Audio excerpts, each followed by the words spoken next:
Agora a gente ouvir a palavra do Senhor. Louvado seja Deus. Quero convidar aqui o presbítero Fernando para estar se orando pela vida do nosso pastor Sérgio Galo, em nome do Senhor Jesus. Glória a Deus. Eu saúdo a todos com a paz do Senhor Jesus. Amém, irmãos? Estende suas mãos para cá nesta manhã. Vamos estar orando em nome de Jesus. Nosso Deus, nosso Pai, Senhor Jesus, aí já está o teu servo, que já foi entregue, Senhor, nas tuas mãos, desde o dia que ele te confessou como único Salvador da sua alma. Agora, Senhor, ele está aí nessa manhã perante a Ti, Senhor. Pai, venha revestir muito mais, venha capacitar, venha dar muito mais sabedoria ao dia a dia, inteligência da Tua palavra. Senhor, neste momento, ele passa a ser a sua boca na terra, Senhor. Senhor, fala com a Tua igreja nesta manhã. Aquilo que a Tua igreja precisa de ouvir, ele se encontra como anjo e como vaso da Tua casa nesta manhã, Senhor. Eu entrego ele nas Tuas mãos, o anjo da Tua casa, o Teu ungido, em nome de Jesus. Pastor Sérgio Ricardo. Saúde a igreja com a paz do Senhor Jesus. Amém. Vida e paz a cada coração. Abra sua Bíblia no livro de Neemias, no seu capítulo 1. Daqui a pouquinho a gente vai estar apresentando ao Senhor duas crianças na manhã desse dia e também apresentar novos membros. Andrezinho, faz um barulho aí, legal. Pode segurar o fundo aí.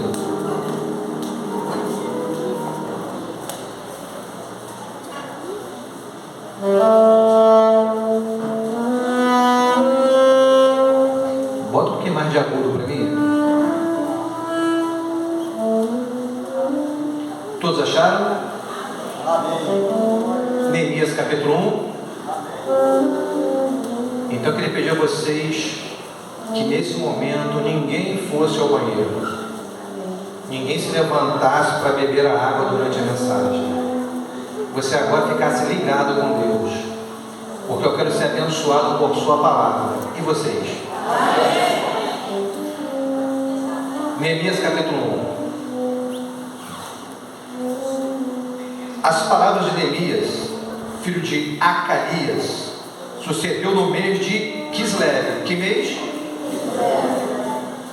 No ano 20º, estando eu em a fortaleza, que veio Hanani, um de meus irmãos, ele e alguns de Judá, e perguntei-lhes pelos judeus que escaparam e que restaram do cativeiro de Jerusalém. 3. E disseram-me: restantes que ficaram no cativeiro, lá na província, que estão em grande miséria e desprezo, e o muro de Jerusalém, o que qual muro? Jerusalém. Fendido e suas portas queimadas a ainda de pé. Coloca o tema da mensagem, Mateus. Eu dou título dessa mensagem. No 3 você vai ler. No 3. 3. Diga para o seu irmão: a mensagem de hoje tem por título: é preciso reconstruir os muros. Show, Andrezinho, show. Bota mais na igreja. Vai botar o fundo agora. Vai botar o fundo. Que glória.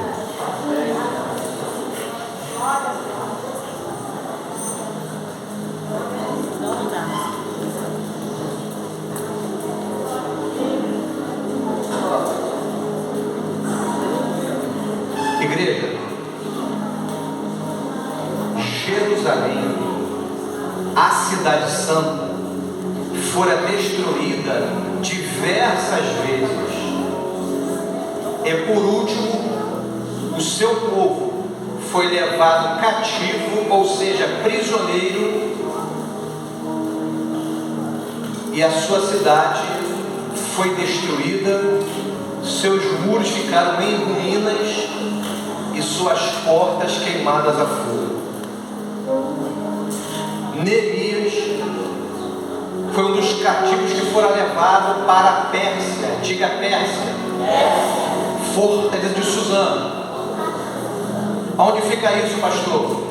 hoje atual Iraque. Neemias foi levado cativo para servir Artaxerxes lá no Iraque, e ele passou a ser copeiro do rei. Neemias foi o quê? Copeiro do rei. O que fazia um copeiro? Ele cuidava da alimentação do rei. Antes que o rei se alimentasse de algo ou bebesse, Neemias provava primeiro. Se algo tivesse envenenado, ele morreria primeiro.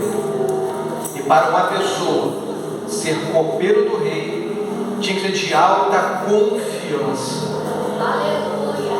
E Neemias foi posto nessa função. Em uma certa ocasião, seu irmão Hanani vem ver Neemias. E Neemias pergunta: como vai os irmãos judeus? Como está nossa cidade? E o irmão passa o relatório: o povo está cativo, está em miséria, e a nossa cidade, seus muros foram destruídos, estão em ruínas, e as portas queimadas a fogo. E a Bíblia vai dizer que Neemias se assenta, se lamenta e chora. O que Neemias fez? Se assentou, lamentou e chorou. Se Neemias se assentou, é porque ele estava de pé. Era uma pessoa ativa, era uma pessoa de trabalho. E quando ele soube da notícia da sua cidade, ele lamentou e ele chorou. E essa notícia chegou no mês de Kislev. Qual mês? Que representa para nós novembro a dezembro. E Neemias orou até o mês de Nissan. Que mês? Que representa março e abril. Você vai ver que quando Neemias soube que estava dentro de Jerusalém, ele orou por 4 meses. Faz as contas aí: janeiro, fevereiro, março, abril. Mês de Kislev ao mês de Nissan, Neemias orou quanto tempo? 4 meses. Pergunta para teu irmão: quanto tempo você tem orado por essa causa? Pergunta para ele. Aí eu oro por minuto, pastor, e já quero o resultado. Você crê em Papai Noel? Neemias orou 4 meses, orando e jejuando para Deus responder a ele sobre a sua cidade. Capítulo 2, lê capítulo 2 comigo. Eu sinto Deus aqui, alguém sente? Capítulo 2. Sucedeu, pois, no mês de Nissan, que é março ou abril, no ano 20º do rei Artaxerxes, que estava posto o vinho diante dele, eu peguei o vinho e dei ao rei, porém eu nunca estive triste diante dele. Neemias ora 4 meses, e todo o tempo que ele servia ao rei, ele servia com alegria. Pergunta para o teu irmão do lado: você serve ao rei com alegria? Pergunta aí. Ou é com tristeza que você serve?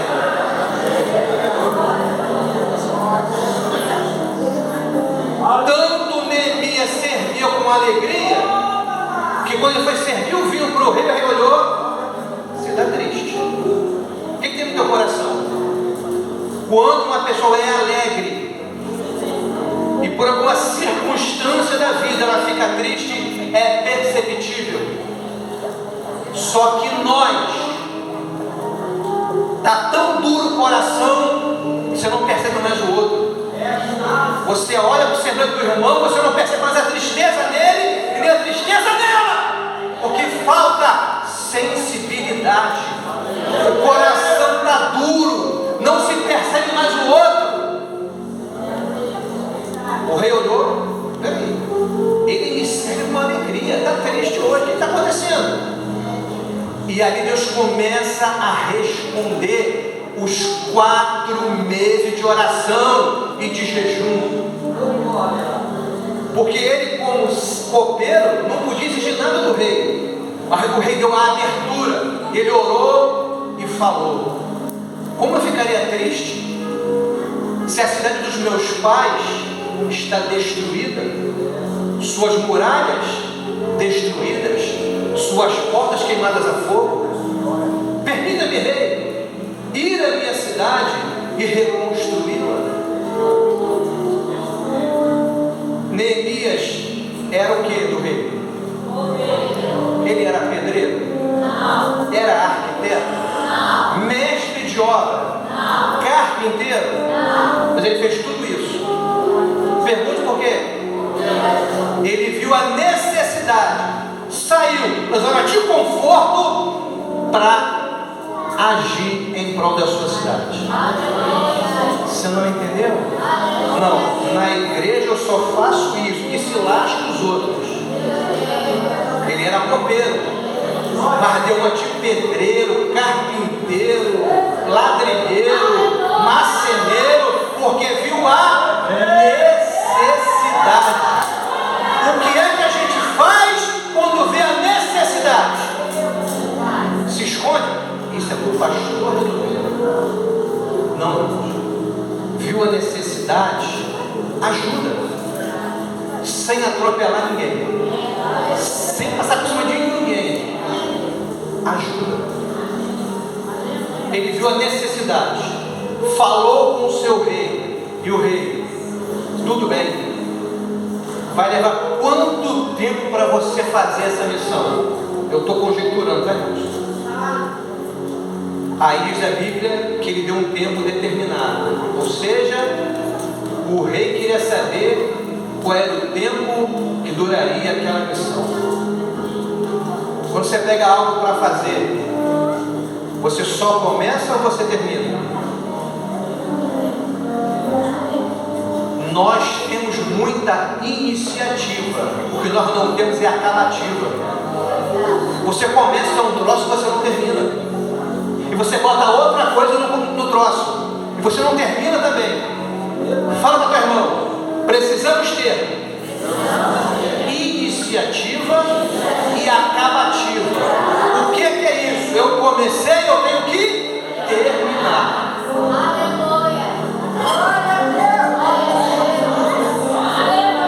Uma grande parte de nós começa algo e não termina. Aí já bota outra coisa no meio, aí não termina. Aí bota outra coisa no meio e não. O que a gente fala? O diabo está furioso.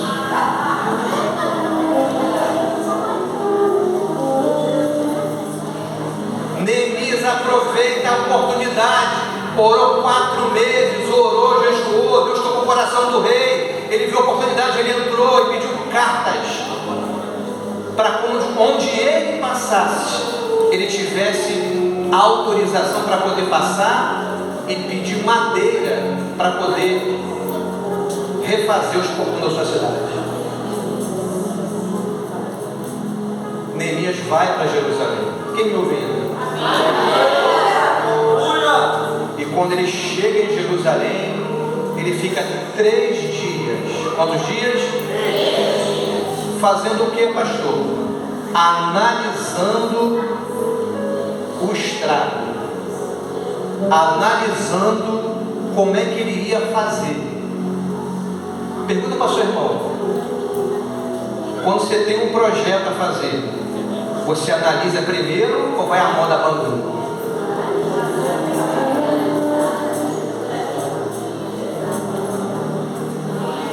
Pastor, vamos fazer? Vamos fazer. Já analisou a situação? Ou você está na emoção? Ele analisou 3 dias e à noite, para ninguém ver, analisou. Depois que ele viu, começou a organizar as coisas. E começou a acontecer.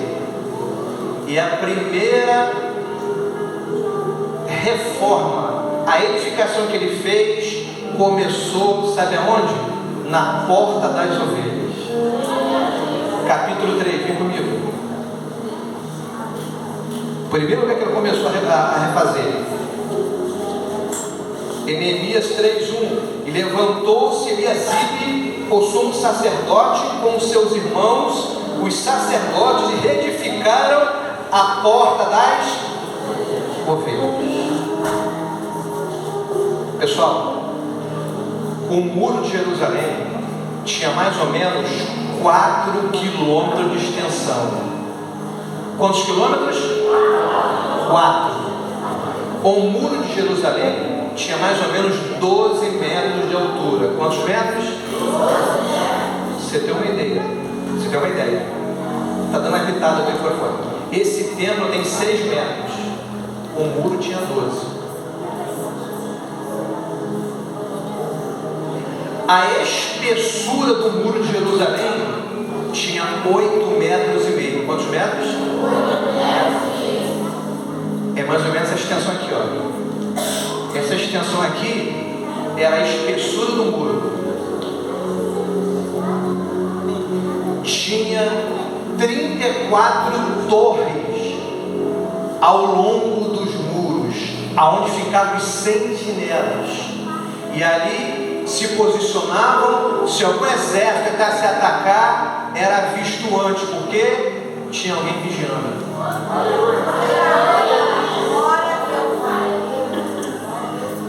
O muro tinha 12 portas. Quantas portas? 12. Uma delas, a porta das... E ali foi a primeira a ser reconstruída. Pergunte por quê? Ele começou a reconstruir pela prioridade, pelo mais importante. Quando você começa algo na sua vida, você começa pelo que é fútil ou pelo que é mais importante? A porta das ovelhas era onde entravam os animais para sacrificar o Senhor. A porta das ovelhas ficava próximo ao tanque de Betesda. Que tanque é esse? Era o tanque onde, uma vez por ano, vinha um anjo, sacudia as águas, e o primeiro a entrar era curado. Neemias começou a reforma pelo espiritual.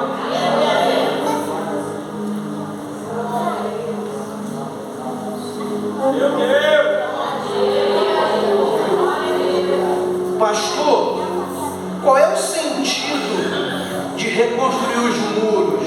Por que Neemias quis reconstruir os muros e as portas da sua cidade?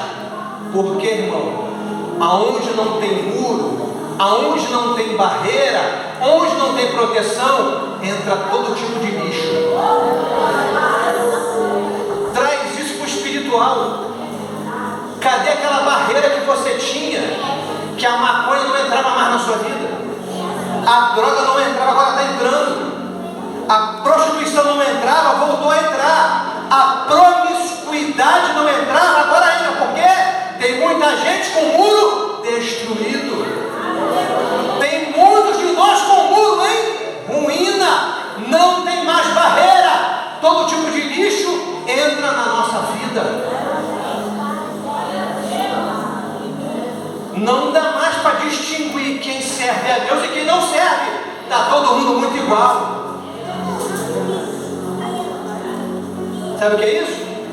É que tem muro destruído, tem porta queimada no fogo, e não se percebe, e não se chora, não se lamenta mais para reconstruir.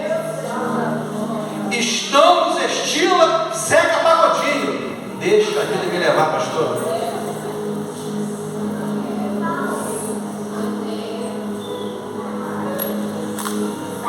Reconstrua os seus muros.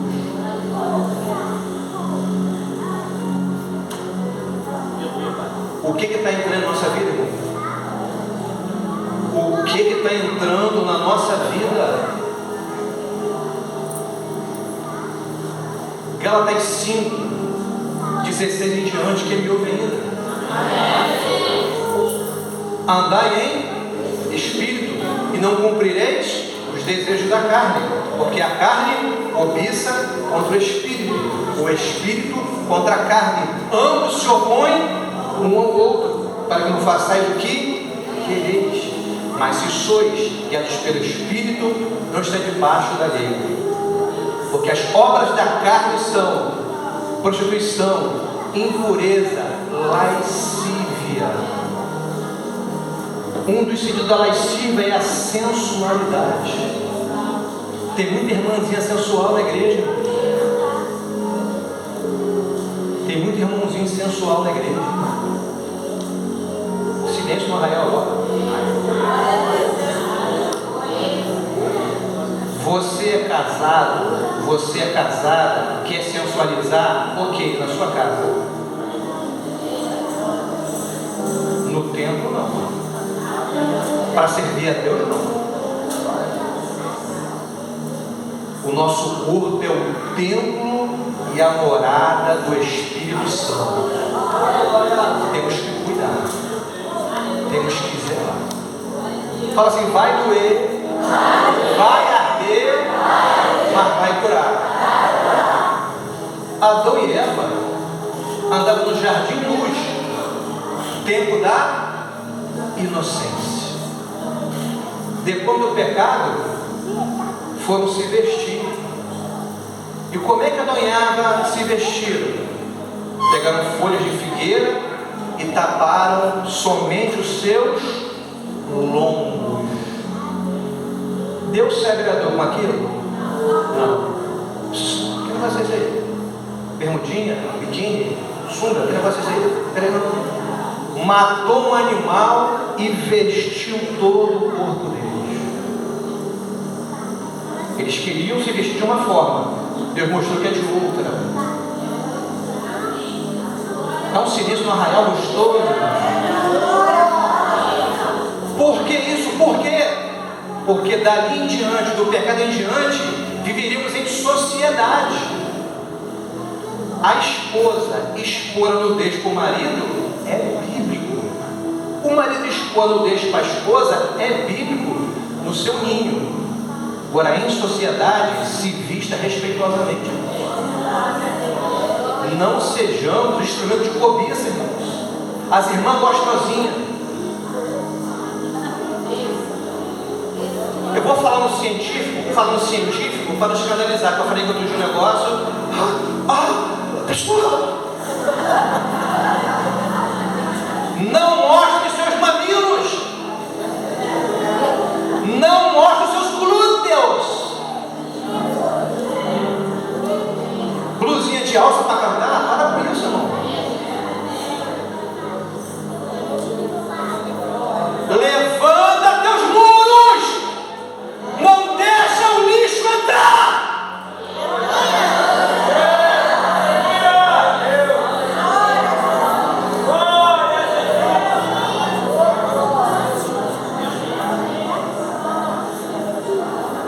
É preciso reconstruir os nossos muros.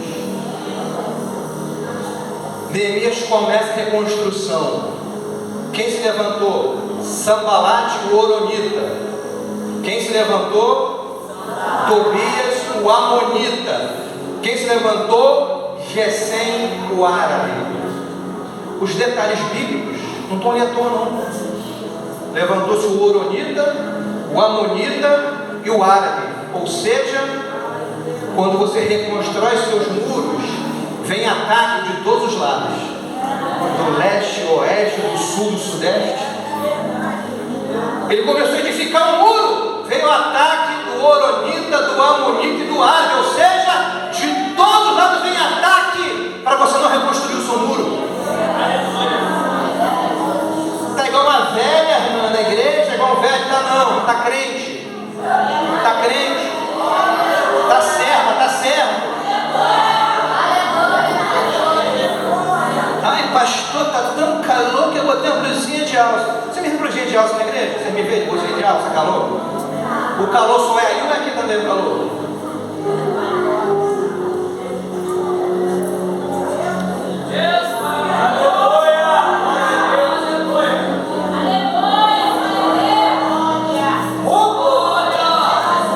Começou a reconstruir, veio o ataque de todo lado e começaram a zombar. Fala para o teu irmão, quando você leva A obra de Deus é séria, vai vir a zombaria. Os inimigos, o que estão vindo? Olha o muro que estão fazendo. Está na Bíblia, tá? Até uma raposa derruba. Você quer fazer o certo? Vão te afrontar, irmão. Mas faz o certo, deixa eu afrontar. O que Neemias fez? Já sei, pastor. Regaçou as mangas e o homem te comentou. Ele sorou. Depois vem mais ataque, depois vem mais ataque. Vem conspiração. Seguindo os textos, às vezes você vai ver que atacaram, falaram mal umas 4 vezes, depois pela quinta, mandaram carta escrita, mentirosa, para afrontar eles, e teve até profeta, profecia contra ele, mandar parar de fazer a obra. Seu tempo acabou, vem para cá que aí é ruim. Cuidado com esse troço, cuidado com esse troço, cuidado com esse troço. Deus tem profeta na igreja, sim ou não? Tem profetiza? Tem. E ai de nós. Não usa alguém para nos despertar. Mas nem tudo é Deus falando. Aí eu tenho que aguçar o quê? O discernimento. A vida e paz é um celeiro de profetas, sim ou não? De profetisas, tem vários. Mas eu tenho que estar muito ligado no transcendental. Fala, irmão, precisamos ficar ligados no transcendental.